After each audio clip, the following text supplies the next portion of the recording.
Dragon is a bum. Dragon is worthless. What the fuck? Dragon is the most useless character in the history of fiction. Now, to all those people who insist on saying something like this, you're going to hate this video. Hey guys, and welcome back to the channel, back to the One Piece Club. And if you're new here, please subscribe to the channel. Smash the like button like it owes you money. The God Valley flashback has not just completely changed what we understand, by the word hero, but also how we see a key character in the series that didn't get any chance to prove himself to us. And of course, I'm talking here about Dragon. In only 3 chapters, Dragon has managed to capture the hearts of many One Piece fans, including me. And I already love One Piece. And in this video, we finally get to understand his motivations and role in the story, as well as his impact in future events, okay? Dragon was a big surprise, to be honest. And I've been waiting for years to see the God Valley flashback or the God Valley incident. But this was totally out of my wish. It didn't cross my mind, but now I think it's best that I saw what we've seen so far in the flashback. When Luffy punched Saint Charlos at Sabaody, Oda tried to make us understand the significance of this crime. He worked so hard to make us feel that this is the worst thing you could ever do in the world of One Piece. If it wasn't for Kuma, the Straw Hats, would have been annihilated. But before we get to see how Luffy and the Straw Hats,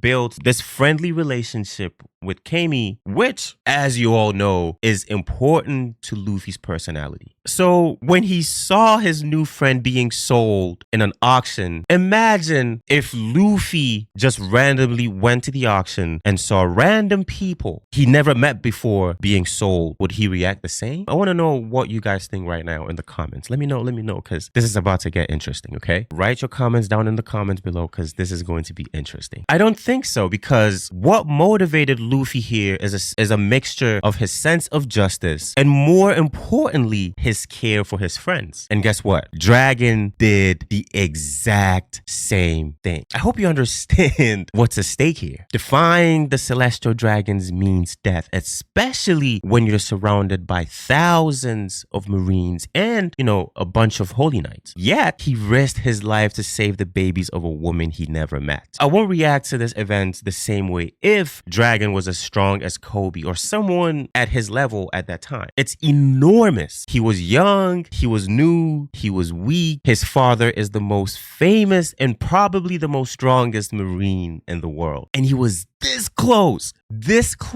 to the highest authority in the world. All of this didn't prevent his supreme sense of justice from taking the correct decision. It's correct because if you're a decent human being and you're not at God Valley, you basically won't tolerate what the organization you're working for did. Those guys punched a big hole in the roof of insanity. It's another level. What Dragon did here reminds me of Saul and how he saved Olivia and Robin, though the situations are different. He's a D and a Marine at the same time. Fujitora is currently headed towards the same direction, although he's not a D. I mean, we don't know. Maybe he is. But in any case, these 3 truly joined the Marines from the pure motivation of saving lives and serving humans. In my 1161 review, I spent a good chunk of time trying to make you feel the weight of this small panel. Why? Because it might carry different interpretations and different meaning to the Will of D. Most of the characters we've seen so far who carry the Will of D have at least 3 things in common: freedom, pursuing strength, and recklessness. But Dragon and Saul showed us something different, something totally different. They showed us that it's not as if the D clan is the good side by default. No. It depends on each character's values and ambitions. So this strong sense of justice Dragon and Saul have is something unique to them. But at the same time, I think it's being supported and driven by the Will of D. This is very interesting because it sheds light on a different perspective perspective, and it kind of breaks the generic picture of the D clan members. Maybe the will of D is freedom to pursue one's ambitions and protect their lives, regardless of anything. It makes you different from ordinary people by removing that element of fear and common sense. Now, this explanation is satisfactory to me. One, simply because it protects Dragon's uniqueness and identity as a character, and it doesn't reduce him to a matter of genetics. But at the same time, it tells you that what Dragon did here and under those conditions is abnormal and crazy. It wouldn't happen without the will of D. When everything is seen from this new perspective, it becomes clear why Dragon didn't choose the path of piracy. Now, this is the part that people hate Dragon for, but I don't agree with it. Dragon made mistakes, that's obvious, but I wouldn't call him useless. It's the total opposite. If I were Imu, I'd make him my #1 target, and that's what he or she did, right? But we'll get to that. I think that Dragon is a guy who understood how the world works without being a scholar or a poneglyph reader. His experience at God Valley showed him who the real enemy and the source of all injustice in this world was, and that was the celestial dragons. These guys with Imu on top of the world ruled not as kings but as gods. If you were Goldie Roger or Roxy Xebec, how would you change that? How would you make the world and its people your allies against these monsters? You see, it's not a problem of strength, but a problem of legitimacy. They've been the legitimate rulers of the world for at least 800 years. 800 years. And also, when you remember that Joy Boy himself lost to the world government, bro, good luck. Good luck doing what Joy Boy himself couldn't do. A great pirate can shake the structure of the world, but they can never change it. It's not just because pirates are considered evil by the people, but also because you need to separate Imu and the celestial dragons from the commoners who you wish to save. Now, having the status of the gods of the world is not something you can rip off the celestial dragons in a day or two. You need decades of work to uncover their true face to the public and make them rise against them or against this extreme injustice. And that, my friends, is what people call a revolution. Sorry if this sounds a bit complicated, okay? I'll clarify everything because Dragon, right, basically wanted to destroy a mountain by digging its foundations, right? Instead of climbing all the way to the top and trying to beat the guys there. Now, chances are you're going to get beaten and get thrown away to fall to your death. And of course, you can destroy a mountain in real life from the top. You aim for the bottom where you can easily reach, but at the same time, it'll take too long given its huge size. That foundation is the individual countries affiliated with the world government. Now, since the days of the freedom fighters, Dragon worked so hard to expose the injustice of the celestial dragon through the actions of affiliated kings or others. The revolutionary army's process, basically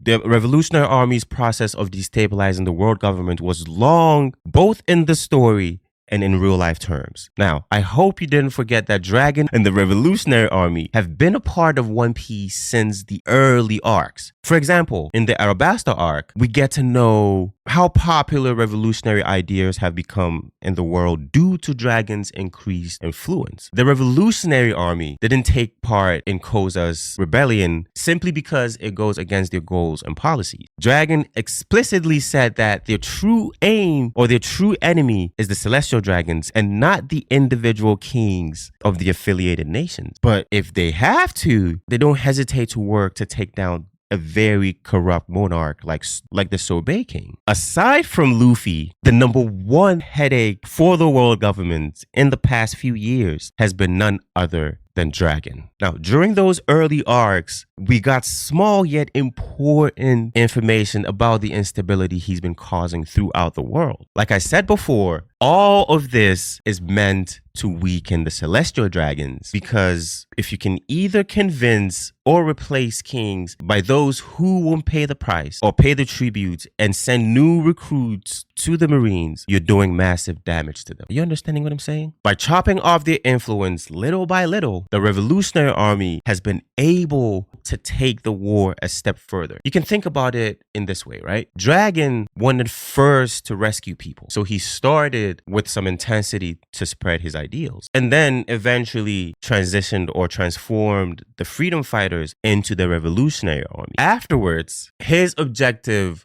was to weaken the world government slowly, like I said before. At this stage, he basically couldn't make any big moves. If he rushed things and challenged the world government into a war, he'd lose. There's no doubt about it. So don't blame him for not saving Jenny. I know there's whispers out there about that. Even Kuma, right, with his powers, couldn't find her. But when something big like the Marineford War happens, it gave Dragon the ability to accelerate the rate at which he destabilizes the world government.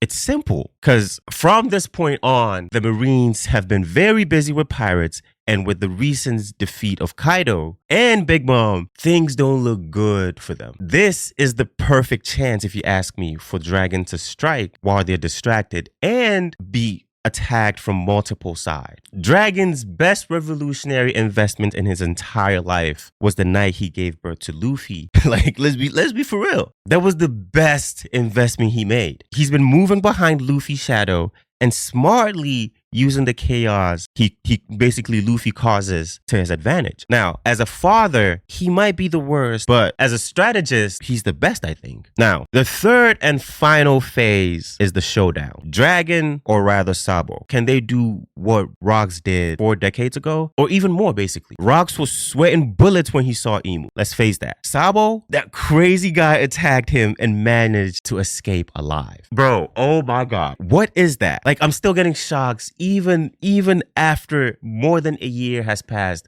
from when that happened. Now, the world government, of course, is not stupid. They've seen this coming. This is why they gave him the title of the world's worst criminal. We never understood that, but now it makes sense. Not Roger, not Whitebeard, but Dragon. The only problem is that they were not competent enough to stop him at an early age, or at an early stage. If it wasn't for Blackbeard's demonic luck, bro, Dragon would have still been hanging out in Baltigo. And Akainu basically smashing his head on the wall. So for Imu, Dragon is the #1 threat to his authority. And Luffy is about to reach that level after his awakening. But Dragon remains the biggest one. Bro, this family, yo. And this is why he immediately ordered the destruction of the Lucia with the Mother Flame. It wasn't just about Sabo. It was the ideas being spread by other people, the ideas being taken by other people. Now, it's not even destruction, by the way. The island was completely erased, and 8 countries declaring rebellion at the same time is the definition of success, even if it was built on false information. Now, I see this attack as a sign of panic. Imu has finally started to realize that his throne is at risk. Just a little bit though. Poquito.